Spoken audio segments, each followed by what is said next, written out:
Hello, good evening.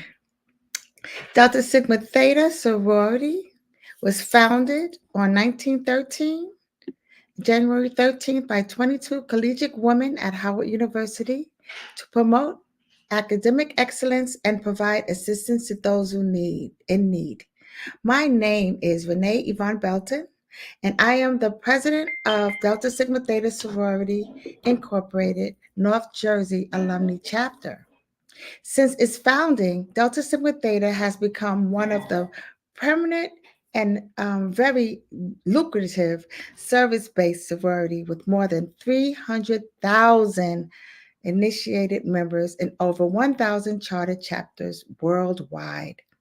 North Jersey alumni's commitment to sisterhood, scholarship, and service dates back to June 11th, 1939, when 14 women established the Kappa Sigma chapter, now named North Jersey Alumni Chapter, the first chapter of Delta Sigma Theta Sorority Incorporated in the state of New Jersey. The major programs for the sorority are based upon our organization's 5-point programmatic thrust: economic development, educational development, international awareness and involvement, physical and mental health, and political awareness and involvement. On behalf of our May Week co-chairs, Faith Egger and Dr. Avonia Richardson Miller, the May Week Committee, and over 300 members of North Jersey Alumni Chapter, we would like to welcome you to this evening's virtual panel discussion.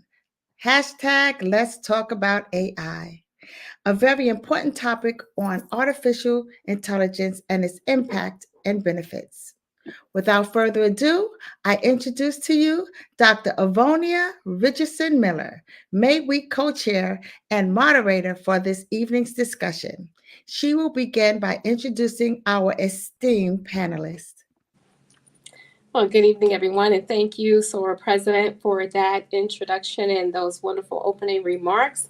It is indeed a pleasure to be here this evening. It is my privilege to introduce to you our esteemed panelists for this evening. We have Alex Sands, who is the Global Onboarding Innovation Specialist at Accenture. Dia Nguyen, responsible AI leader at AWS, and Gary Mann, who is CEO of Jaspel Analytics. We'd like to welcome all of our panelists for this evening.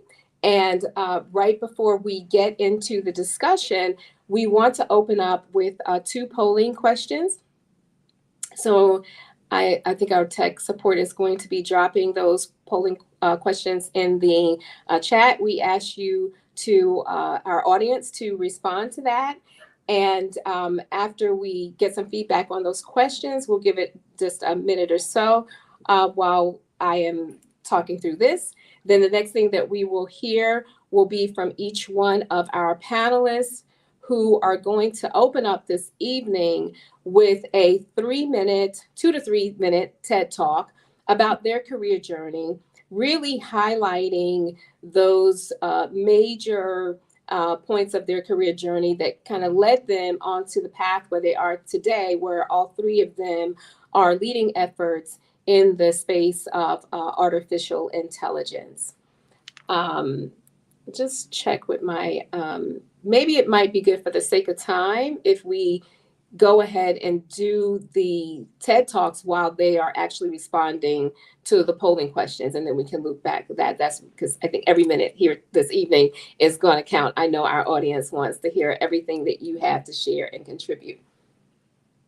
Okay, so how about we start first with we'll start with, I'll just go in alphabetical order with first name. So how about we start off with you, Alex, with your TED Talk about your career journey.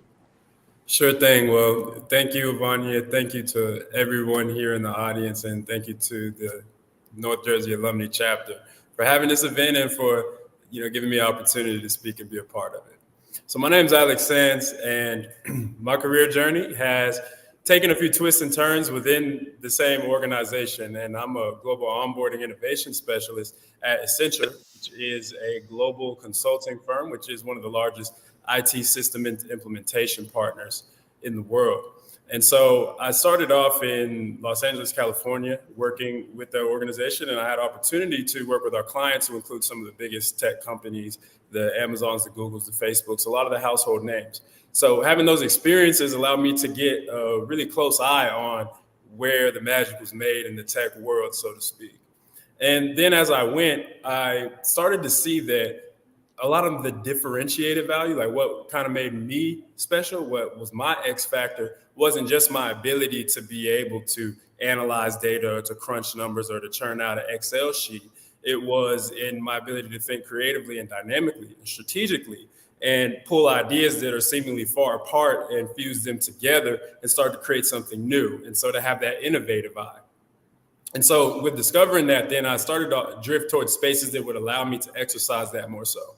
And because our organization, because Accenture is a key partner of many technology organizations, part of my job is to be able to be on top of and conversant in a lot of the latest and emerging technologies.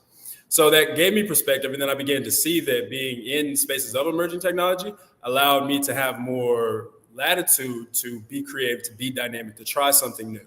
And in about 2022, that's when the term metaverse was really popular. So there was more of a shift in an investment in virtual reality.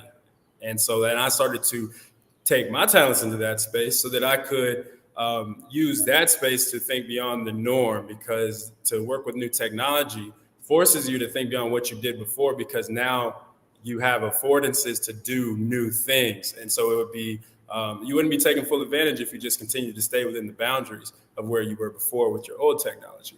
So that led me into that space. And from there, now my role, I am a global onboard innovation specialist, which means that I create immersive learning experiences for the company's over 100,000 new joiners around the world each year. And of course, given that we have to be on top of and teaching our employees about the upcoming trends in technology, AI for the past 2 years plus has been just the hottest topic. And so that's put me in a position to learn from some really esteemed leaders and to create some immersive learning experiences in virtual reality to be able to teach that. And additionally, with that creative plus technology business mindset, I've started to step further into my creative and artistic identity, where I've been journal writing for over a decade now and have begun to step more into a outward facing creative writing and journalistic approach, and then merging that with technologies to be able to create new modes of storytelling, to be able to fuse those together to tell stories in a new way and to surface narratives in a way that we weren't previously able to do. So those are the things that I'm really interested in and passionate about, and I'm excited to be in this space to be able to push any tools that we now have at our disposal, can create new mediums and new opportunities to push that forward, create new ideas. And in the age of AI, when machines can do so many of those Excel things, what makes us special is that we have our human factor, our human imagination, our creativity, our empathy. And so by leading with that, we have our opportunity to do some great things. So that's a bit about me, and thank you for having me, and excited to be a part of this discussion. Thank you, Alex. I can see that excitement all over your face as you're talking about it. This is your passion for sure. So thank you so much. Looking forward to engaging you further in tonight's dialogue. So we're going to move it to next to you, Dia. Dia, when to give us your 3-minute TED Talk and career journey. Sure. First, I want to extend my gratitude for being able to be here and to share with you all today. It's extremely important to me to also have the opportunity to be in communities like this, where I get to talk to folks and hopefully help unpack and remove some of the fears and barriers for artificial intelligence, because it is in fact here, ever present, and is going nowhere. So it's better for us to be engaged as opposed to be left behind. Now, for those that may not be seeing me, I am a person of African descent, an African-American woman with a curly afro, a frohawk, reddish brown. I'm wearing an orange top with yellow earrings. And I do that kind of thing in terms of my introductions, because I think it's important when I talk about inclusive and responsible technology, that we actually think about and represent ourselves in ways that will consider those that often are marginalized, underrepresented, and often unseen. And so in some ways, that is a part of honoring and actually giving access to individuals who may not be in the majority, but still want to be able to appreciate and consume the information and opportunity and feel like they're a part. Now, when you talked about starting a little bit about my context and my experience from a career perspective, mine started really early. So unlike most people, and I say most people, I know that folks, come into technology in a number of ways, but most people don't make a determination at the age of 8 that they're going to be a computer engineer and decide that that's what they're going to do and actually stick to it. My sons, started off wanting to be firefighters and police officers and all of those sort of careers that they see and often young people aspire to. But a computer engineer was a slightly different thing, and largely because at the time, most of the jobs that were advertised or recommended for women weren't ones in technology or in STEM. It was acceptable at the time for women to be teachers, maybe a nurse, a homemaker. And those are the kinds of images we had. And certainly those were the kinds of people that I had in my household. I come from a family of teachers. So the idea that after I received this computer in the 3rd grade, that I would decide that I would be a computer engineer, heaven only knows, because I don't know any computer engineers at the time. And most of my career, I did not have people that looked like me that were leaders for me to see and to desire to be like them. So I think, there's a little bit of divine inspiration in there.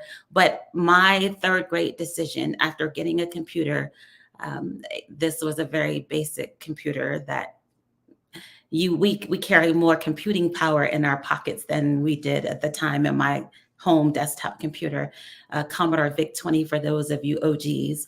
But that was what started my journey into technology. And so I've been in technology all of my life, went to Spelman College, studied computer science and computer engineering. I dropped the engineering part, but computer science and mathematics. Later on, went to what is now NYU to study the management of technology. And again, I've been in technology all of my life. So the early part of my career, I worked with early stage companies, helping them to scale their products for acquisition, and then in other consulting roles, which led me to Amazon Web Services, where I was focused on cloud technology and operating model transformation, helping organizations understand the ways in which they would need to transform their businesses to be able to adopt all of the capability and benefits of the cloud. The reason why I bring that up is because it matters in the context of AI. It was important for us to recognize that in order to take full advantage of all of the capability that AI brings, that they needed to think more beyond just the technology, but also start to look at that as an organizational change, transformation right in front of them. And they needed assistance, or many of our customers needed assistance with understanding what that looks like. And the other part of that was there was an opportunity that we weren't providing the kind of guidance and support to our customers to help them unpack and understand the areas of risk, and address those risks in ways that would provide benefit, not just to the business bottom line, but also to their customers and to society as a whole. So I had an opportunity to start a new part of the business and a practice at AWS that focused on our customers, engaging our customers in responsible AI. And I thought it was important also to be able to bring that voice and perspective, because there aren't a lot of us in this space that actually have an opportunity to influence the technology in ways that will ensure that the technology is being done for us and not being just done to us. So I believe that my work and part of my passion sits at the intersection of humanity and technology, so that we can envision a world where AI is empowering us to be the best version of ourselves, and that is benefiting society so that we can actually build towards a much more equitable world.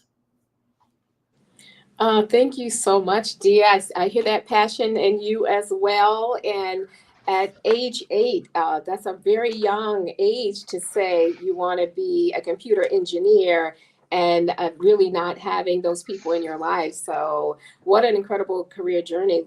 Looking forward to hearing more from you as well in this discussion. And we're going to get to Gary Mann also, but I just want to remind our participants that we had dropped a polling question into the chat. So, if you can, while you're listening to these opening TED Talks, the last one of which is going to be Gary Mann, if you can just include your responses into the chat so we can have some background information on all of you who are streaming this event tonight. So Gary, you're up next for your 3-minute TED Talk. Hey, so first of all, thank you for having me here today. I'm very excited to have a conversation not only with the panelists but also with everybody that's on the line.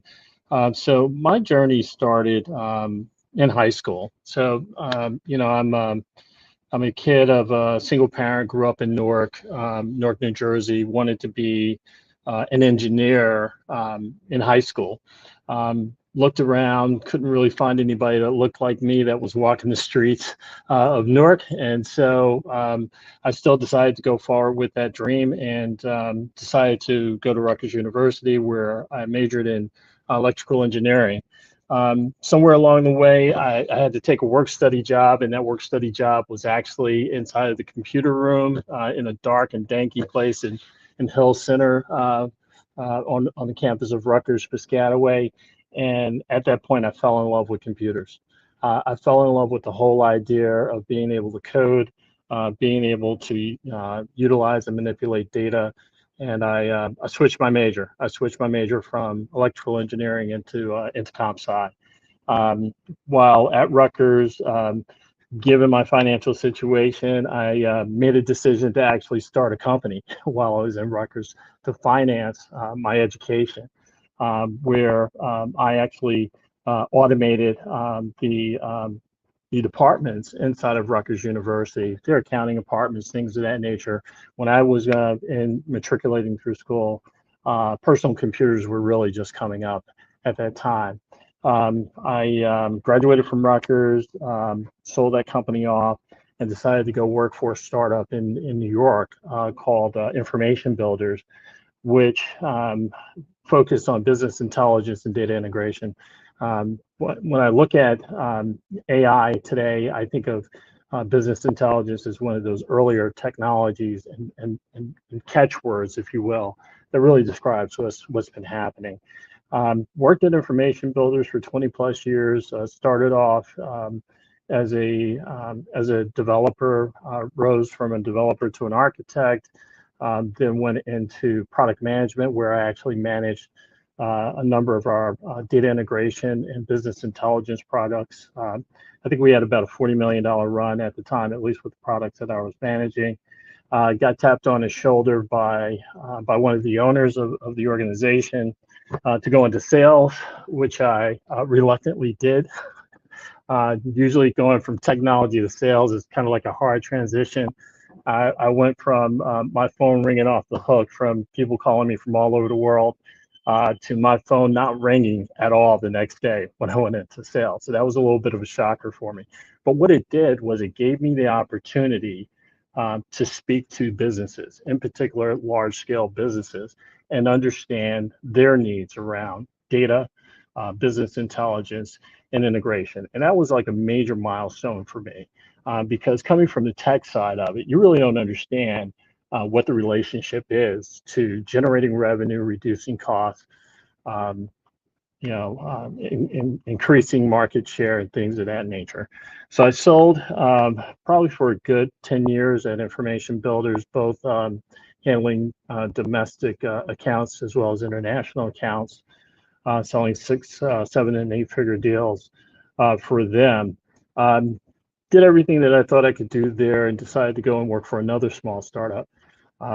You probably noticed in a trend here, I kind of like small, messy startups, and so that's what I usually do. Worked at a company called Global IDs, where that was also another entry into the business intelligence or predictive analytics side of AI. Did that for 2 years, worked with large financial services companies, communications companies, developed a number of models, machine learning models, while over there. And after 2 years, I made the decision that I wanted to do this for myself. So in 2018, I actually started Jazzful Analytics, put out a shingle, and started beating the pavement. And here we are 6 years later, where we now work predominantly with C-level executives across a couple of industries, helping them better utilize their data to either build their business, service their customers, or expand their network. And so through this whole journey, so what I really like to do, what I get excited about, is building models. We live, breathe, eat data. That's what we do every day, all day. And so while many of our customers are looking for us to do some of the basic things like reporting, analysis, data integration, building data warehouses, and things of that nature, what really gets me excited is building models, predictive models. And so I light up, as you can see, whenever I talk about that. But what is also kind of come to my attention, or I've been led to it, is actually the education side. When I say the education, is really on the workforce development of older folks, but also the development and excitement, or getting excited, our young people. Because, and we'll talk about this a little later on. We have a question for you on that a little later to kind of talk about your youth and everything. But I definitely see the excitement from you as well, all of our panelists here today. I'm going to just ask our tech person if we had any responses coming in from the polling questions. I am most concerned about it being misused with ill intentions. So one of the polling questions that we put in was, what are you most concerned about when it comes to artificial intelligence? And this is what we're seeing right now on the screen. Election interference, okay.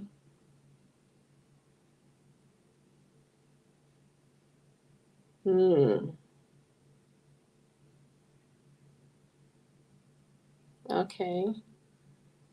Thank you.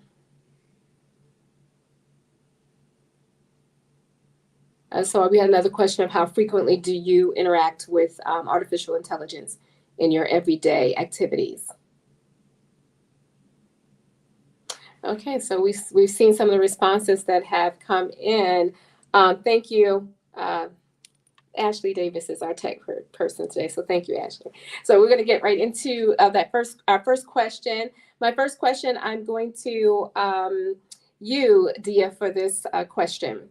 And so in very simple words, can you just explain exactly what exactly is artificial intelligence, which we also refer to as AI, and what are some of the examples of AI in our everyday life? We just want to make sure that we level set for all of our participants that have logged in for this evening. Sure. So the simplest way to think about it is essentially a computer that learns from a lot of data in order to perform tasks. Those tasks are things like recognizing patterns so that it can make predictions or solve problems. And for most of us, since the end of 2022, what we knew as AI was typically like machine learning, where it's learning from a lot of data. This is expanded in many ways to this other term that we talk about now called generative AI, where now, and you might also hear the term large language models, where now we're using massive amounts of data. So even more data than before. And you heard Gary talk about the excitement of data, even more data than before, in order to generate or create new content. So AI has gone from just understanding data and patterns to be able to predict, or and to solve problems and for analysis, to now shifting in a way to be able to create things.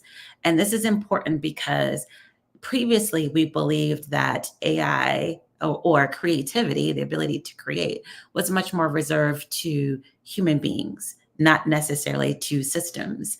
And so now we moved into this realm where AI is also exhibiting some ways or some expression of creativity. So now it can create art and content and music, etc. And this is largely because it understands, and I often refer to it as having a masterful understanding of language. And so it can manipulate that language and understand the patterns and what are likely next words in order to create something new. Now, another simple way I like to refer to this is like thinking of AI being like the smartest assistant or super smart friend that you have that knows everything about you, or that can learn a lot of things about you, can analyze lots of information to give you the best advice, to be your best collaborator. And we also talk about that in ways to be able to free you to do other things, because it can do the simple, basic things for you because it understands what you need, the way in which you would respond. It almost like when you have a good assistant, they think of the things that you need before you even come in and things are already prepared and kind of ready. Well, think of like the Uber assistant in that context is some of the ways that people would characterize AI in some of these new applications and contexts when we think about that from a personal perspective. Now, I think, Avonia, you were saying, was the other part of this like how we're using it, right? Or how we're encountering it. And examples in everyday life. Yeah. Right. So I say this often. I've had people say like, I don't use AI. And I go, absolutely, you do. And whenever we ask that question, everybody's hand should be raised because everybody is using AI. If you call a customer service line, most of them have a voice response system that is going to determine who you get to and route your call based on something you said. So that's using, voice analysis in order to be able to route those calls. When you type something on your text messages and you get or even in emails, and you get a recommendation for the next set of words, that's AI. We all have been using it for a while or interfacing with it when we've been buying products and things get recommended to us. Those are based off of understanding data in terms of patterns of purchases, things like this, things that I've purchased before, or people like you with other buying patterns like you have purchased these things. And so those are some of the ways, those recommendation engines to drive what we're watching on any of the streaming platforms or what we're purchasing. Those are all AI.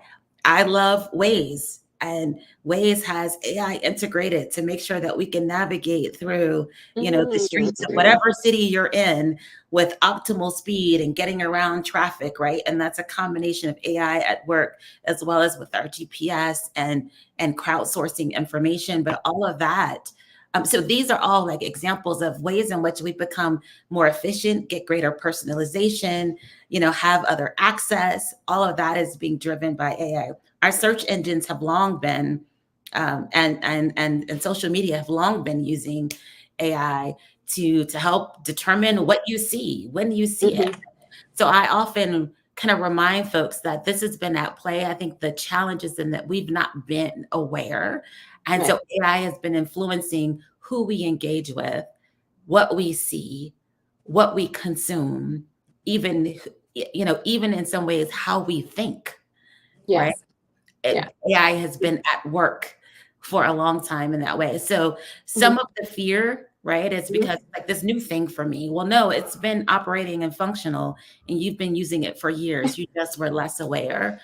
And those are some of the common everyday examples. And I know we'll get to some of the complexity, some of the things that have been mentioned, but those are the everyday common things that we encounter and use all the time. Yeah. So thank you for that, Dia. So with that level set, because I am using it all the time. I can't go anywhere without my GPS app. So for the sake of the time, so we can get to our next set of questions, I will ask you, Alex, if there's one top example that comes to mind with you of how it's being used in everyday life that maybe you could just add on to what Dia gave? Yeah, for sure. I mean, Dia really captured it and really hit the nail on the head with what AI is. But I think one example that many people can relate to is when a lot of people popularly talking about social media will talk about this algorithm. It's like this all-powerful thing that controls what we see and what we interact with. And then because we're all on social media consuming ideas, then in turn, that algorithm of what content gets served starts to kind of shape our perceptions or our common understandings of different things. So it's really interesting. A lot of the risk, because I understand that there's tons of risk, and we've had plenty of science fiction that's kind of coached us to think about this doomsday scenario. But really, it becomes from a place of when we embed a system into our lives, into where we allow it to start having more consequential outcomes, that's where the danger occurs. And so with the algorithm of social media, it's not just when you were talking about something with a friend and all of a sudden you get served an ad and you're like, wait, what is this thing listening Yes. to? Yeah, like pattern recognition, as Dia says, that's what intelligence in a human is the ability to take clues and then extract what might be coming next. And that's what the machine does. So it's only simulating our human intelligence, but it's narrow. That's the type of AI that we have. It can extrapolate and take natural language and then create outputs from it, but it's narrow in the fact that it's not a human intelligence. It's not going to create a supercomputer that necessarily takes over our world. It'll just create a highly powerful machine that we kind of allow to be embedded and we take cues from, but not all the way understand how it kind of came to those things. So that's really a really important example and kind of where we can get into some of that fear, but we should keep it in this. Yeah. Well, I know I've certainly had my thoughts where I was like, wait, who's listening to me in my conversation? Where'd this come from? Gary, what would you say is one top example of how we see it in our everyday life? For me, and Alex, you just shook me here with what you were saying. Is actually my cell phone. Often, I'm sitting around talking with my buddies either after golf or something like that, and all of a sudden, somebody will mention a beer, and next thing you know is there's an ad popping up on my screen. And so, while I'm sure many of you don't want to hear that, but it's happening. So that's my example. Yes. Yeah. Thank you. Okay. We're going to move into our second round of questions here. And so my first, Gary, you're going to be the first I'm going to ask here. And so this question is, in general, how is AI impacting or disrupting industry today? And what are your thoughts on future impacts? What efforts are you leading? So if you could give us like a 2-minute response to that, that would be great.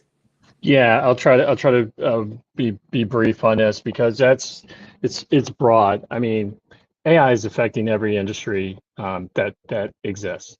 Any industry that you can think of, it's affecting it. If you're talking about healthcare, AI is transforming diagnostics, drug discovery, personalized medicine, aids to early disease detection. If we're talking finance, there are algorithms that are actually trading stocks, right? I mean, you often hear about the machines trading on Wall Street. Most of that, if not all, is driven by AI. Manufacturing, retail, transportation is all being affected. On the transportation side, many of you may have a self-driving car already, right? So you may not be falling asleep at the wheel and letting it drive you, but you probably are experiencing some of the route optimizations that we talked about, the predictive maintenance that happens in AI-driven advancements. Education is happening. Entertainment, you've got AI-generated content that's going on. A bunch of creative industries as well. In marketing, you're being affected. So it's propagating itself throughout every industry that you can think of or that you're in. In terms of Jazzful Analytics and what we're doing and what we're leading, we are focused heavily on the healthcare industry, in particular healthcare providers, and helping healthcare providers do some of the things that are not traditionally thought about in terms of AI. And a good example of that is helping organizations better analyze their spend, right? Helping them analyze their spend and optimizing that. We've developed a what we call a no-show patient model, where we can actively predict when a patient is likely to no-show with a 90% accuracy rate. And so we're often talking with the C-suite and leaders of these organizations to understand some of the challenges that they have and where we might be able to help them automate or better utilize AI. Thank you for that. Alex, specifically, Alex, can you talk about how AI is impacting or disrupting your current industry or organization? And, Yes, yeah. absolutely. So as Gary said, AI is everywhere, and now at this point, the AI has really been supercharged. It's starting to be disruptive in a lot more spaces. So we think about how automation and how technology advances have revolutionized industries previously. A lot of times that was for disruption towards more blue collar oriented jobs. If you think about factory automation and things of that nature. But the difference in this current moment of AI is that with generative AI being able to adopt more and more human-like abilities in terms of cognition, be able to simulate that, now that's a threat to more white-collar jobs. So when it comes to being able to prepare reports or to be able to synthesize information quickly, now AI can do some of that. So some of that value add that was created from a white-collar job, for example, professional services at a company like Accenture, our job is to advise other organizations and other business leaders. Now, some of that advisory can be done via AI. And as AI continues to advance and continue to be tailored specifically to a company's information, now you don't need as many billable hours for a consultant to come in there and go through all of your information and synthesize it and give you those recommendations. If you have an AI if you have an agent that's already been consuming that information, then can give you that. Now that starts to affect the bottom line and affect the amount of revenue that a professional service organization might be able to get. So that's a key difference, is that this wave of disruption has the ability to now reach the white collar. And another example that I want to bring up is with the arts and with the creative industries. So while I do feel that creativity and art at its core is a reflection of the human experience, and the AI is only a reflection of that reflection, right? So there's still a premium value on human experience and creativity. But at Paris Fashion Week a year or two ago, Pharrell came out with a digital camo print suit. And so a little bit of further analysis into what that might mean of a digital camo print suit at Fashion Week means that there's a conflict with the technology by the creative classes, where they feel a certain threat to their ability to capitalize on their talents in the arts because of the supposed threat of AI. So that's a key difference, that the white collar, that the well-off, that the ones that thought that they were a bit out of reach from having quote unquote lower value jobs start to be overtaken by machines and displaced. Now that's a key difference, where some of the folks who didn't quite feel it before are starting to feel it. So yeah, that includes my organization, which is in professional services. We happen to be taking the tack of implementing generative AI for organizations and getting organizations' data and foundation in the cloud ready to be able to execute on those opportunities. But there is that disruption, and it is a threat to many people, including those who weren't affected by waves of automation and technology advancement before. Thank you for that, Alex. Dee, is there anything that you would add to that? I know you got into a little bit about, how it is impacting and disrupting in your field, but anything else you would add in that and the efforts that you're leading? You kind of hit on some of that earlier too. Yeah, so I'll just mention efforts, because I think both Gary and Alex have, well given context to the proliferation of AI and its growth or its maturity. And we should only expect that it should continue, especially in the way that technology is advancing today. We're going to see much more rapid sort of shifts and adjustment in terms of what it's capable of doing and what that means for industries. The thing that I think I want to highlight in particular is the work that I do. So Alex just brought up the displacement of people in terms of jobs, right? With every technological advancement that we've seen in every period, major period, right? Whether it's an industrial age, when we came into the new digital age with internet, et cetera, we've always seen a displacement of workers, or the creation or the removal of jobs and the creation of others. The World Economic Forum last year released a report that indicated that there was an expectation that there was some, I want to say 85 million jobs that would be displaced. But they also are predicting that 97 million would be created. The reason why that's valuable or important for us to understand is, yes, right? So this context with disruption, there's opportunity. Whenever we displace, there is an opportunity for creation as well. And we are expecting to see that. But there isn't just a one-to-one, I get rid of this and so that I create this, and people from this job here now move over to this new one. That's not the way that it works, right? I remember this when we were looking at cloud technology and trying to bring people from data centers into the cloud, right? And they're like, look, I'm used to working in the data center fields physically with systems and servers. I don't know about that cloud stuff, and I don't even want to learn it, right? So those were people that didn't necessarily make that transition and move over. The work that I do is specifically looking at those kinds of areas so that we can actually help people like unpack and understand, what does that mean for the workforce?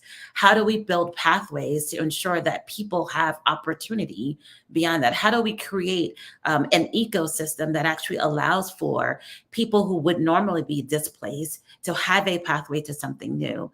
What do we do in terms of introducing and providing resourcing such that we create cultures that we aren't just displacing people, but that we have this augmented workforce? So when I talked about this before, and even Gary was talking about this earlier, he touched on it a little bit in the context of like data analysis. Well, data analysis, AI is doing that now, but our early statistical approaches and analytics were all the building blocks to getting us to some of what we're doing now in AI. And so now, like, our data analysts have greater tools that they use, and they should be using this as a tool, not that we're displacing everyone. Now, yes, we'll have some shift in people because there's a role now called responsible AI, chief responsible AI officer and responsible AI leads that didn't exist before. Now we have people doing prompt engineering that we didn't have before. Now we have a role. I saw this guy, his title was fact checker, right? Like, that didn't exist before. So there are going to be some things that that will now be created, but we actually have to be intentional as we're bringing in technology, both internal businesses and others, to think about and prepare for what that disruption means and how we bring our workforce and others along. That's a great perspective. I'm so glad that you highlighted disruption and opportunity go hand in hand. So you spoke about some of these very innovative new roles that exist now, or you're seeing coming into existence, because your title definitely has stood out to me, responsible officer, right? AI officer. So how, and we didn't talk about this question beforehand, but how does one go about, I guess, like researching or finding out or having some ideas to be forward thinking about what those roles might be? Or is there any way to like have a cutting edge on is there any research out there that's kind of predicting what kind of roles are going to be needed, what kind of skill sets, that kind of thing? I haven't seen any research that's predicting roles. And the reason being is because some of what technology will do, we still don't know, right? But they're talking about the kinds of skills that are necessary and the kinds of roles that we are already evolving. So AI engineer is one. For instance, this is a software developer that now is using AI tools to be able to build systems, right? That's not the role that we had in the past, but it's something new. We can imagine that there are going to be, and we can go through an exercise. I could think of a number of other roles as well, because we're now talking about AI and robotics augmenting the work that people do and where there might be. And so organizations can actually look at this. And we go through processes, right, to understand workforce responsibilities and then start to define other pathways or other work where we believe we're bringing AI in that would shift the work that they're doing or remove the work that they're doing. So there is activity, but like there's no like one report that I've seen that says here are roles of the future. Yeah, right. I've seen are like the skills that you need. And I think Alex brought up something that was really important as well, right? Like, folks, again, this is workforce related, but his team or teams of like people in professional services now not maybe not having work or their work shifting. And so there's a set of skills that we still need. And this now, like entering into the sort of white collar work, there is higher order, is the word I like to use, but higher order skill and specialization that will consistently be necessary, because his expertise engaging with customers and business in a professional service context, married with the technology and the insights that they gather from AI, now mean that I can also deliver another level of service and work in an organization, right? And so they're going to be like, we have to be creative about like, how do I take my specialization, my area of expertise married with AI so that I could stand out? And those are the ones that are going to actually have place and opportunity in the workforce of the future, are people that can leverage technology plus. Right. But like the basic, like the entry level, those, as you said, those are things that AI is going to be much more proficient at. And so specialized skill plus is really where we're going. The advanced degrees are going to be more critical. Having, greater certification in certain areas, I think are going to increase and rise, because just a BS or just a little, experience, we could do that somewhere else, right? Or we could do that with the system or with technology. So what I hear you saying is that AI augmentation and how that is going to align with whatever you're currently doing, and correct me if I'm wrong. And Alex, you have spoken about the human factor. So is that connected and related to what I hear Dia saying? And if so, can you expand on that when she's talking about a higher order of skill and your professional service and that specialization? When you spoke about, this is in our prep meeting, about the human factor, is that the same sort of thing that you were speaking to? And what did you mean by that? Yeah, definitely. And, I was smiling as Dia said that, because she's hitting the nail on the head, that when the technology can do certain manual, if you will, if it can get you to a certain level, then what goes on top of that? There's a premium in the interhuman abilities, in empathy, in communication. The AI is really powerful, and for me, it's been a value add, because I'm able to, with a lot less effort, get an idea into a prototype or get an idea into something to illustrate. And so now I'm able to illustrate value or illustrate an idea a lot faster, and money flows to well-executed ideas. So that's a way that I can take advantage of it. And I totally agree that the human factor is the premium now, even when it comes to, for example, empathy. For me, I think about a project that I did, and this kind of can illustrate that, where I used I fed into an AI tool images of myself so it could train on my image as I am. And then I had the AI create images of me in different bodies along the gender spectrum. So following the idea that our bodies are just containers for our souls, right? And it's a roll of the genetic dice to have us come out as we are. Then that allowed me to create opportunity to see with empathy the experiences of others. If I was inhabiting a different body, if I was not a cisgender heterosexual male, how would my lived experience be different? How, if I was a woman, would my lived experience be different? How might my journey have been how might have my journey shifted, or how would certain experiences have occurred differently based on that? And so what that project did was it instilled an amount of empathy, because now I'm thinking about how would I be if I was just in that body and it was still the same me. And that, because it's, gender and gender fluidity is the type of thing that's not quite well understood in our society yet.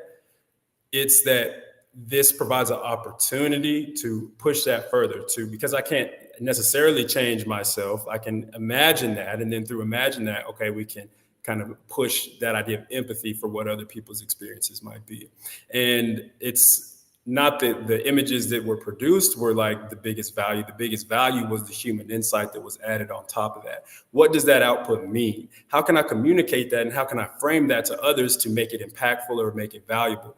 That's where the human factor comes in. One other thing I'll add on quickly too is that in our world, in terms of demographics, the developed economies, populations are aging. Most of the birth rate of developing nations is declining. Not enough babies are being born to sustain current population levels. Population levels in less developed areas, particularly sub-Saharan Africa, that's where a lot of future population growth will come from. So if we think about these aging populations, who's going to care for those people? Who's going to keep those people company? Who's going to talk to assist, to caretake? Those are the type of roles that will continue to be more important based on demographics and based on the gaps that are created when certain value is handled by AI, but what values can't be handled by AI? That's the human touch, that's the human connection, that's empathy. And that's what will be more important in the future. Yeah, thank you for that. I'm gonna have to get with you offline and learn more about that empathy project as the Chief Diversity Officer. That's very intriguing. So, and keep in line with what we were talking about, these roles and how we can look at this for opportunity and the human factor. Gary, I'm going to pivot to you for a question about from a wealth gap perspective. Why is it important to engage young people and marginalized people in the utilization of AI, not just as consumers, but as creators and coders as well? Yeah, thanks for that question. So I think Dia, as well as Alex, hit on some of those points when talking about some of the creation of the new positions that we know of now, that we don't know of tomorrow, because it's happening so fast. There may be a new position created tomorrow. We need to get our young people engaged in that. We need to get in front of them and make sure that they are aware of these new jobs. So that's on one side. The other side of it is that we need to get in front of them, because if we don't, they're going to get left behind. And, you know, I recently had a personal experience where I was asked to speak in front of a bunch of educators in a specific district in an urban area. And I got onto the panel. It was run by people that didn't look like us. It was on AI. The entire conversation didn't contain images of people that look like us. It was fear, what I call FUD, right? Fear, uncertainty, and doubt, that was constantly being thrown, not only at these youngsters that were sitting in the audience, but also their parents, their educators, or teachers. I had to actually just go against the grain. It got kind of ugly in there for a minute. But I had to give them a realistic picture of what the world looked like for them moving forward. That just happened to be one instance that I just happened to be in. But that is happening all over this country, in our urban areas, with marginalized people and with young people. Mm-hmm. And so if we're not in there teaching them, who will be teaching them? Mm-hmm. And so I think it's extremely important for us to get engaged. I mean, based off of that experience, we at Jazzful Analytics, we actually opened up another division of our organization where we're actually teaching AI boot camps to middle schoolers as well as to high schoolers. We're targeting specifically urban communities as well as marginalized people. And we're hiring, or actually we just went through a hiring process. We hired 16 college students that look like the community, that were majoring in or are majoring in computer science, electrical engineering, some of the brightest kids I've ever seen in my life, that will be teaching these younger kids, right? And kind of encouraging them, educating them on AI and AR, augmented reality.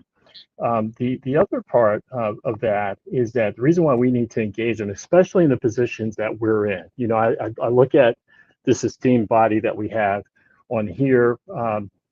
I just know that there's an esteemed body that I can't see that's listening in or looking at us. And we're the ones that are going to give our kids those opportunities that they can't get.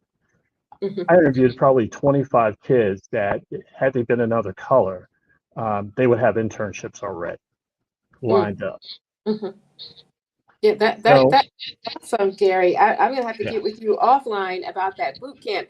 Are you thinking of doing a boot camp for adult people too? Well, and so I and think we so that need one. well, that's where the workforce development comes in, specifically for marginalized people. So through research, we've found that your standard county or state workforce development organization um, doesn't have a clue on how to even um, put AI and technology in front of those marginalized folks. So we've pivoted towards that direction as well. Yeah, I think upskilling the workforce is going to be critical. So even for us to be able to really think about how, as Dia said, how can we marry what is we do today to AI so that we can have that competitive advantage. For a sake of time right now, this is such a great conversation. We're coming up on the hour, and I do want to thank our panelists for sharing all this very valuable information and the insights and helping us to level set around this and see this as an opportunity that we need to be a part of and not get left behind of, and also see it as it's not a new thing. We've actually been engaging in it for a very long time. And some of us engage in it probably too many times if you're looking on your phone and it's telling you what your screen time is. So now we just need to start rethinking and reframing how we're engaging, not just so much from the point of being a consumer, but now how can we look at this level of engagement and learn and stretch in new ways so that we can remain competitive and marketable and have a desired skill set. So at this time, we have a couple of more polling questions. I'm going to ask Ashley, our tech support, if she could drop those into the chat. Maybe we can get some feedback from that. But at the same time, I do want to open up Q&A from our audience. So this is the time with our participants. And again, we thank our participants for logging on this evening. Any questions that you have that you would like to ask of our panelists at this time while we have this think tank here with us this evening about AI. And so as we give that a moment for people to maybe type in their thoughts. There are a few of them already. Already? Already. They're ready. Okay. How do you think AI will impact employment and hiring in the future? I think we kind of touched on that one. Anybody want to take it and maybe recap if there anything else you would add to what have been stated previously?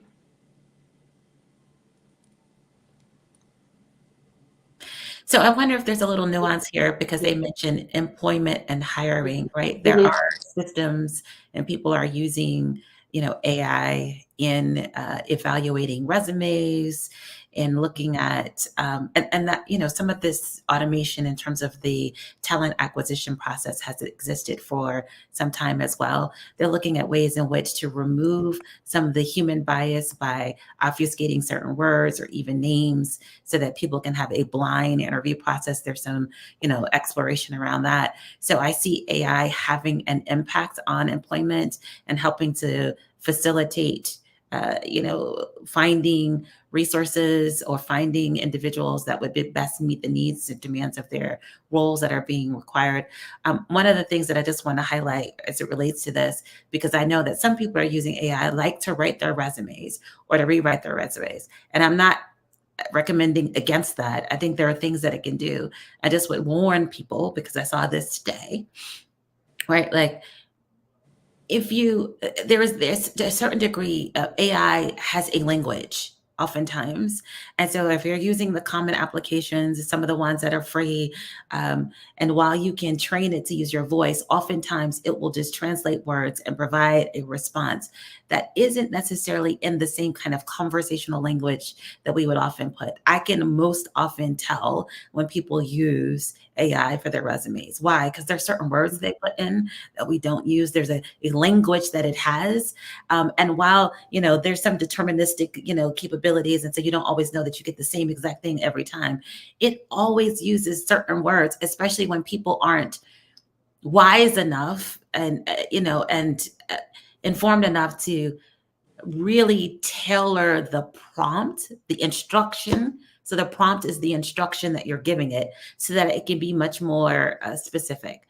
And so I would just say, as you employ, or as you consider leveraging it for, employment and that kind of thing, to be very careful about how you use it for your cover letters, and you need to translate, right? It can help you, synthesize information and, get more succinct, but you also need to translate that into verbiage and language that really would represent you, because otherwise you're a dime a dozen.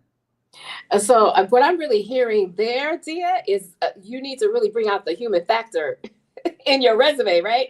There you go. Yeah, and some of it it's just like it is just like we would do when we started to learn to use the internet, right? We were told, or like when we were I used to use Encyclopedia Britannica. We had the like brown books, but you were often told, like, don't copy and paste directly from the book. Don't copy and paste directly from online. Don't copy and paste directly from AI. Right? Like, you could use it, but you also want to sort of tailor and refine it so that it's really unique and a reflection of you. And again, that's bringing, as we're going to use this word, like bringing the human factor into really a reflection of you. That's marrying you and your uniqueness to what it can help refine and produce. Thank you. Thank you for that. All right, next question. With these impending changes in the job market, what are some of the future career options young people should consider? Anybody? We did kind of have some conversation around that too, but is there anything else we would add here? Gary was talking about coders, for instance, right? So anything else you all would add to that? Dia, you talked about computer engineering. Yeah, I think Dia hit on a lot of those points. A couple of things that I would add, and I think, Dia, you mentioned it. One is prompt engineering, of course. Others are machine model architects. What's actually happening is that models are being produced every day, and instead of focusing on coding new models, one of the new opportunities or job descriptions that have come out is actually a model architect, where you're actually taking 5 models or determining which 5 models you need to put together in order to solve a problem. But there are many jobs out there like that. So I just wanted to mention that one. And so just a level set for non-tech people who may be in our audience, when you talk about a model architect, can you, like, as Denzel Washington would say, explain that to me like I'm a 5-year-old? Yeah. I think you might even said a 2-year-old, 3-year-old, but I hear your point. So as we had talked about, we know about chat boxes. A model is basically a group of instructions that normally a human would do, that you have now asked a computer to do. And you've coded the computer to do those functions. And those functions could be, hey, predict for me when I think my 15-year-old is going to come home, right? Like, what time is he going to come home after practice or not? Just as a typical example. That's one model. You may have 5 of those models out there to help you predict or determine whether or not a specific function or job function gets executed. Today, there are over 300,000 models that are out there and available in the public domain to do functions of this nature. That's just from one site. So an architect would understand what the problem is, figure out which models they would actually need to solve that problem, and put those together. Thank you. That was very insightful. Well, now we understand. We know what a model architect is. So, do we have another question? Actually, okay. A lot of people want to know how to sign up for the AI boot camp. for their children in this. I told you, do you have an adult AI boot camp? Oh, Sora President said third too. I think we're getting ready to create another product. So I will also share there are a number of different boot camps and sort of programs that can give some introductory understanding of AI beyond just what we've described, but that it gets you into a course or a content, as well as a number of programs. So I'll just for a moment plug the work that we're doing at AWS. We have a program called AI Ready, which was our commitment to train 29 million in AI technology by the year 2025. So we have a number of free programs that have been made available to in order to be able to do that are online, that people can access. But I will also say Microsoft, Google, LinkedIn, Coursera, all have, some version of free AI content that people can take as an online digital course, plus, other paid content and programming as well, both in, helping them understand traditional or classical AI. That's the sort of predictive way, and then the generative AI, which we're seeing now, that's creating new content. So I just will offer that. There are a number of other programs. I'm just a great resources. Gary's program, but he may not have capacity to start you all on. No, you're absolutely right, Dan. I'm glad you mentioned it. Listen, we want to know all the opportunities and resources that we have out there. So thank you for sharing that resource, Dia. And Gary, I still think you have an opportunity too for that other initiative as well. I mean, because we need a lot of outreach in our community, especially for this readiness and upskilling. As a matter of fact, myself, I will be looking into some of these myself because I want to have my human factor ready and well aligned with AI. And that question was from my co-chair. So Sora Faith, that was a great question. Thank you for letting us know that. Okay, as a parent, how can I engage my children with AI and protect them as well? So Dia, our responsible AI person. So there are two things I offer. Protection, I think the greatest protection is you being informed and educated. And understanding that there's a lot, but there's a lot to say in that because we haven't really unpacked like some of the challenges and the issues that we need to protect them from. I mean, the first thing that you have in the context is like social media. So just understand, and I was saying this a little bit earlier about the way in which AI curates the world that we consume today, right?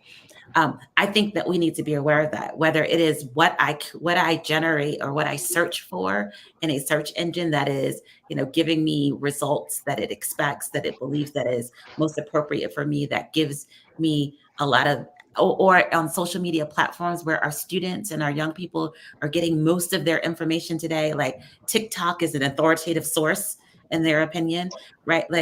But the problem with that, of course, is that there is a model, an algorithm at work that serves up information based on a number of criteria, your past behavior, the things that you've watched before, what people like you watch, which means that I'm always reinforcing and giving you information that I believe you want, but not necessarily all that is out there. And so we have to kind of understand those things, which is why having an awareness, guarding what our children consume in terms of content, giving them opportunities to have much more well-rounded experiences, to be able to hear from other perspectives, not just the one that we believe or ascribe to. Like all of that makes a difference in terms of helping us to be much more aware, cultivated, and safeguarded, right? Then there are things that you need to do because people are leveraging AI in ways to create deep fakes and to scam people. And so you need to be much more diligent about like what you open up, what you consume, what you believe. Don't necessarily think that the voice that you hear is your son because they called and asked you for money, because we can now with AI, I can use their voices. And because our students put everything online, I can take your image, I can take your voice. I know where you are. I know where you've gone. I can put that together. And here is a crafty new, scam for you to get you out of money because you need help because you're in Mexico today, right? Like, so having safe words, right? things that only your child would know, so that if they were in trouble, it's something that they would communicate to you, so that you know that this is really my child and this is something. And we've heard of things like that, but those are things you can do as well in order to be able to like be protected and safeguard from like some of the nefarious wiles. And then we have to teach them that everything they read and they hear online and social media from AI is not truth. It's not gospel. And so being much more diligent about trust but verify, right? And so we have to verify, we have to become fact checkers in some ways, so that we can make sure that the information we're consuming or that we're sharing and that we're giving is valid, right? And there are a number of ways to be able to do that. And just in the way of education and engaging, great resource is called code.org. They do an hour of code, but they have a lot of content and resources that are consumable for students in elementary school all the way up. That is great. A lot of organizations, Amazon, Microsoft, others, all contribute projects there that are intended for students to be able to learn and explore in simple, easy ways to learn a little bit about AI. So I would plug that as a resource as well.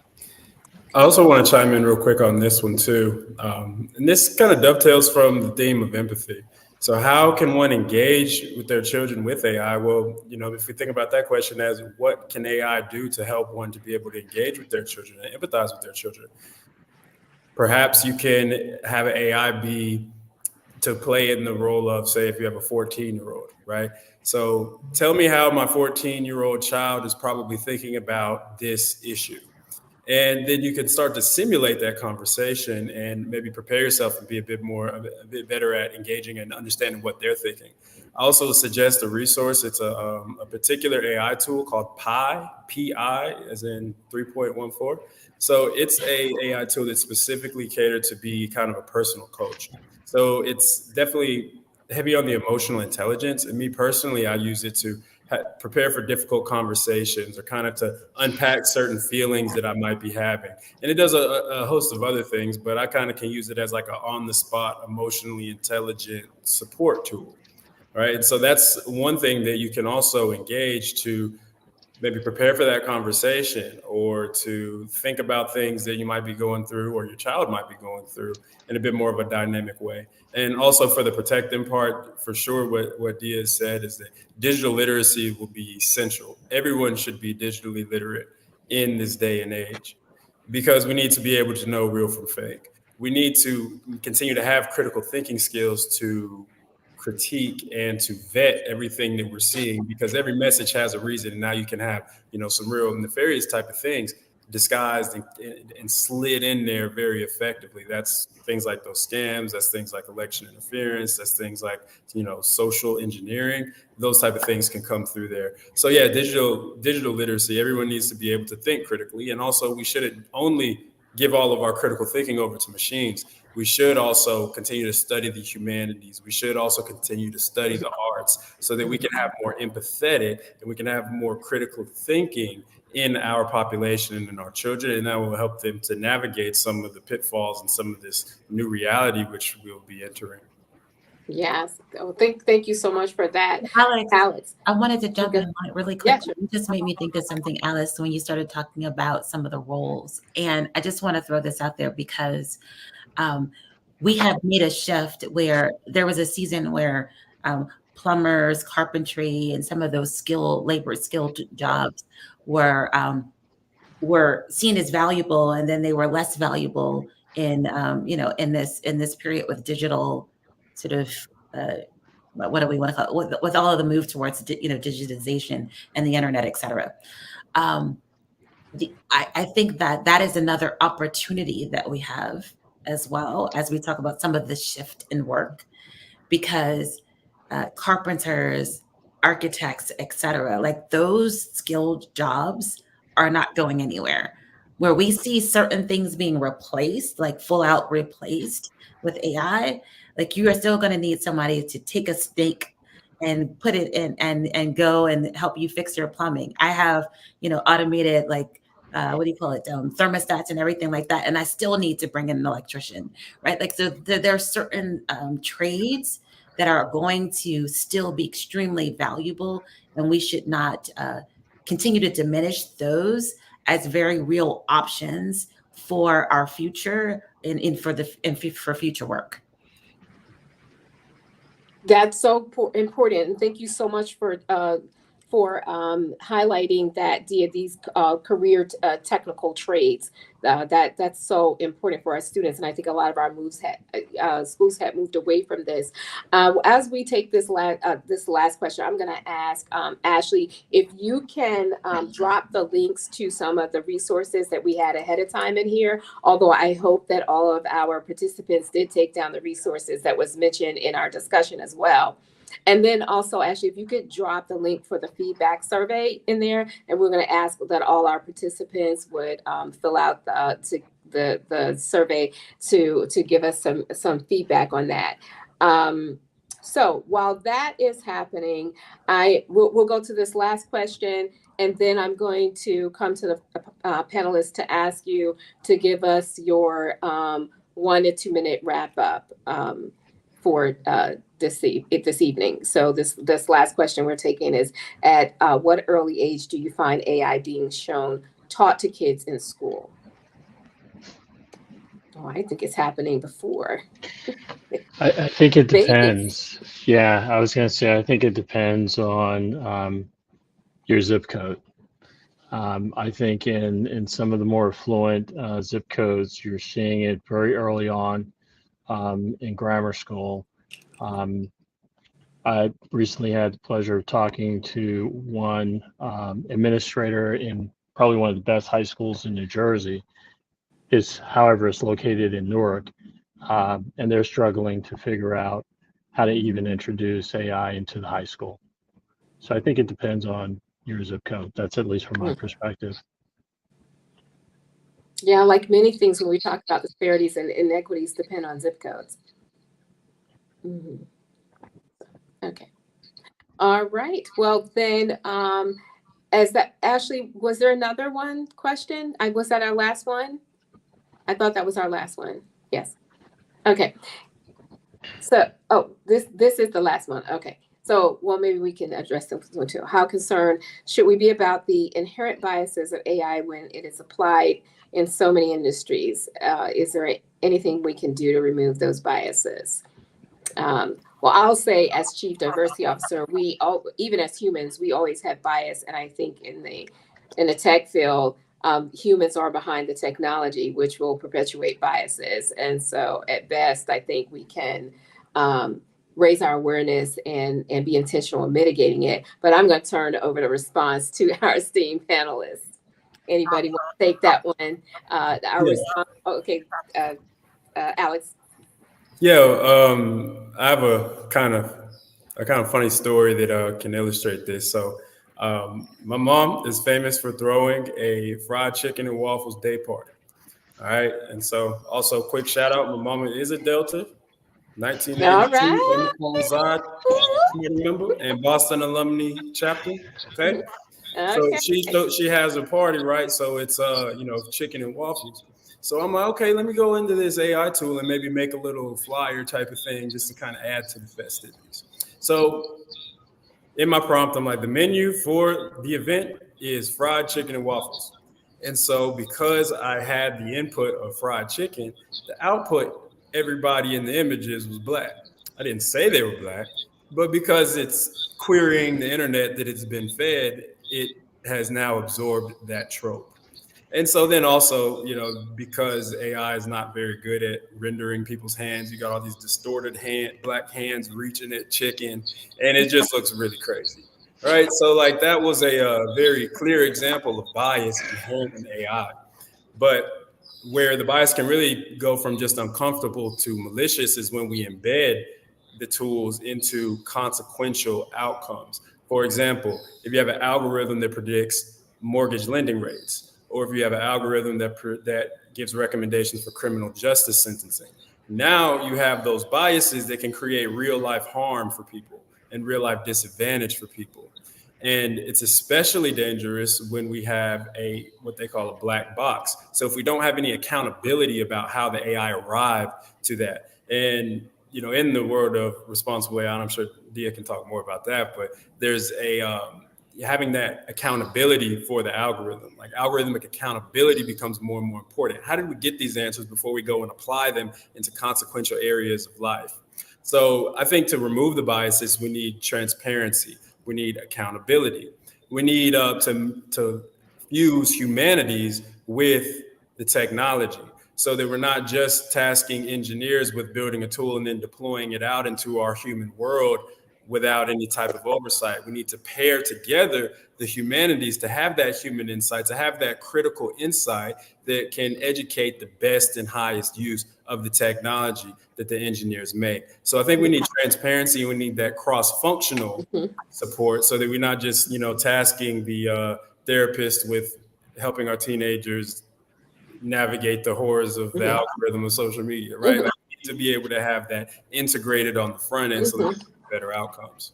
I think you're spot on. There's a whole thing around ethics that's really critical, ethics and bias when it comes to AI. And I know this is your wheelhouse, Dia. So anything you want to add or comment you want to have here? I was going to say, Vanya, we taught you well, right? Like you already in it with the bias that people have. And so systems are going to be biased, but it's ultimately about how we educate people so that we can make different decisions given the context and the reality that we live in.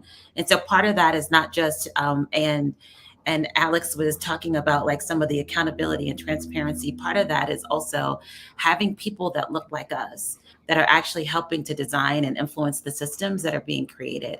Because when you have people that have a different lived experience than those that are typically designing these systems, then they also will account for and consider things that aren't being considered today. So if someone had tested and designed for and understood some of the stereotypes and tropes that get introduced, then they would have perhaps altered the system so that we don't have the output that would be helping to continue to exacerbate other stereotypes, et cetera.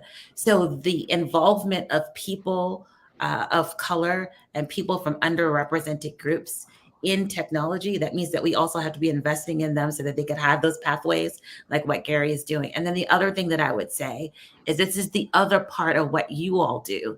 Those of us who are not in technology, but are regular constituents in this sort of ecosystem that we live in, because there are 600 different legislative bills that were introduced this year alone that have some element of AI with intention to control AI.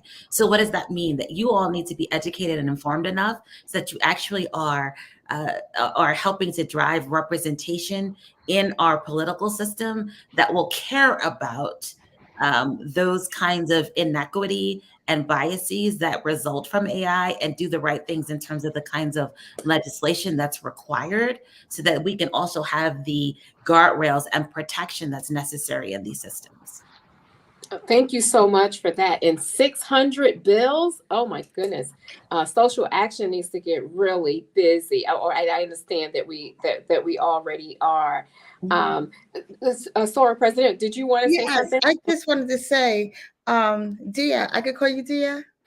Yes, she hit upon a very, very important. That's another job market. That's another employment opportunity. Not just creating these codes, but being the think tanks behind coding these systems so that there's no biases. So we need more people of color, more women actually, how do you say, I don't know the correct terminology because I'm not a techie, but I'm becoming an AIer. So who's designing these systems. So when you ask the question, fried chicken, that somebody was already behind the scenes saying, oh, not only Black people eat fried chicken, we're not going to just post those images. You know what I mean? So we need people on the front end. That's another, I think, just saying that's another job opportunity for our young children to go and not just coding, but designing these codes, designing the systems. Yeah, so they call them there are folks, AI ethicists in some companies, responsible AI engineers or responsible AI scientists that all are looking at like the implications of the technology and what that means, as well as, people that are just in decision-making roles in technology or in businesses. It's not even just technology, because Dr. Ivania has in her organization, they're starting to use AI. So who's talking about that? Who's bringing together a council or the center of excellence to actually evaluate these use cases and be a part of that conversation? And so it's just not on the technical side. Alex mentioned this as well, like marrying the humanities, social science. This is a multidisciplinary sort of consideration, because we also have to have the context for the things that have happened historically or systemically, right, in across industry, so that we can actually unpack that and address the stereotypes, address the areas of bias, address where we're not, considering privacy in the ways that we should. So it's I know we focus on, bias and workforce in this conversation, but there are another, 7, 8, 9, 10 things that we need to think about: the misinformation, the intellectual property, like all of that are things that these groups or these individuals in my space think about, care about, are trying to make sure that we're educating others about, to hopefully build systems that are going to be safer and more inclusive.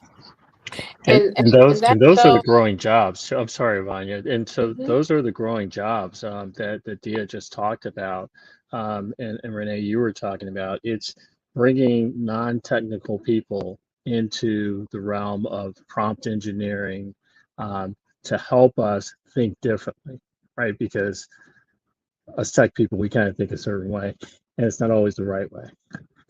You're spot on with that. And at Hackensack Meridian Health, why I was so intrigued around this is because we do have an AI governance council, and it is that very mixed group of stakeholders. And as chief diversity officer, I'm there, but our bioethics team is there, our physicians are there, our person who's over risk is there, we have nurses there, we have the tech team there. So we have and within that group, a lot of other dimensions of diversity there at the table as well, right? So we're always looking and questioning from a different perspective to try to get to what would be a responsible model that is put forth with this, and to really be very intentional about where we could be perpetuating biases, right? Or and making sure that you're not creating something that is going to do harm.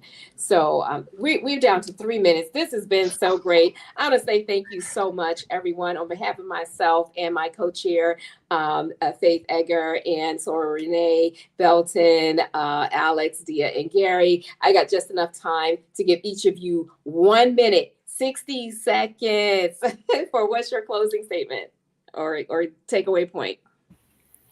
All right, I'm gonna go ahead and jump in and make the most of the time that we have. So you've probably heard me say a whole lot about arts and humanities and merging it with technology. And I'm very much, I'm heavy on that. And I think that is a key. And I think that we shouldn't leave that behind. And for me personally, that's the direction that I seek to go as a creative technology professional, and start to explore the future of storytelling and how it can be augmented and how we can use AI, virtual reality, augmented reality as a medium to further storytelling and to tell stories that might not have been seen, or in new ways that might be able to surface new narratives. And so with that, I'm currently applying to study this very field of digital direction at the Royal College of Art in London. And so I'm in the process of applying. And so, really hopeful to be able to get into kind of the leading edge of that, of what storytelling and art looks like in the world of AI.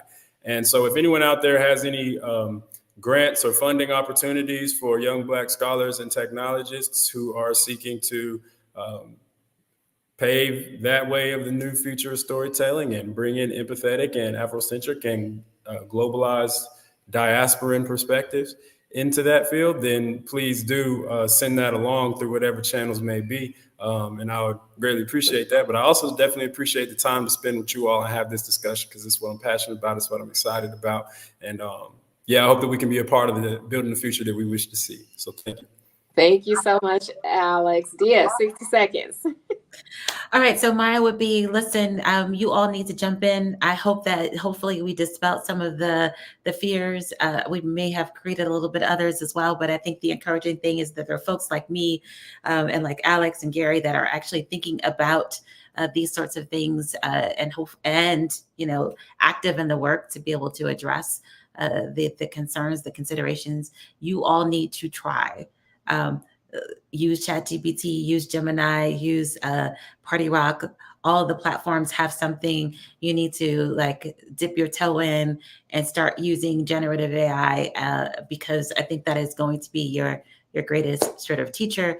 And if anyone has other questions that we didn't get to, wants to connect, wants to learn more, you all can feel free to reach out to me at Dia K. Wynn on all of the platforms. Thank you so much, Dia. 60 seconds, Gary. Yep, will do. So first of all, thank you for this opportunity, not only to be panelists with Dia and Alex. I've enjoyed it, you two, but also to talk with the folks on the stream. My parting words would be similar to Dia.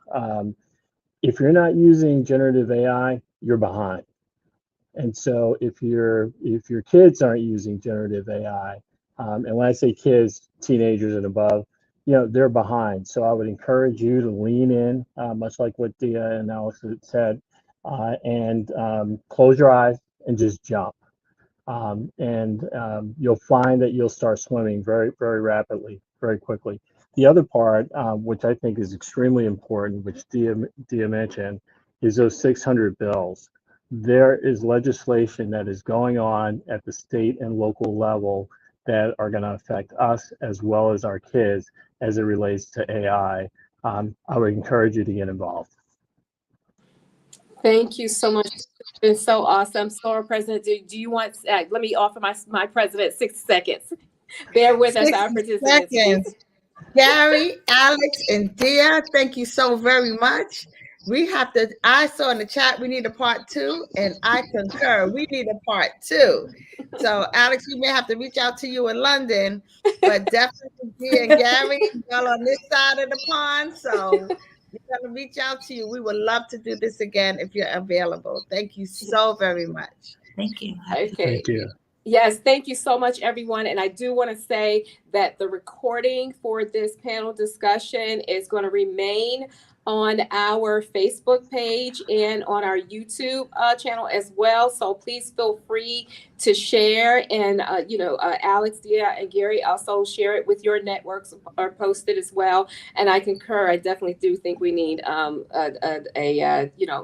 2. Thank you so much, everyone, again, and enjoy your evening.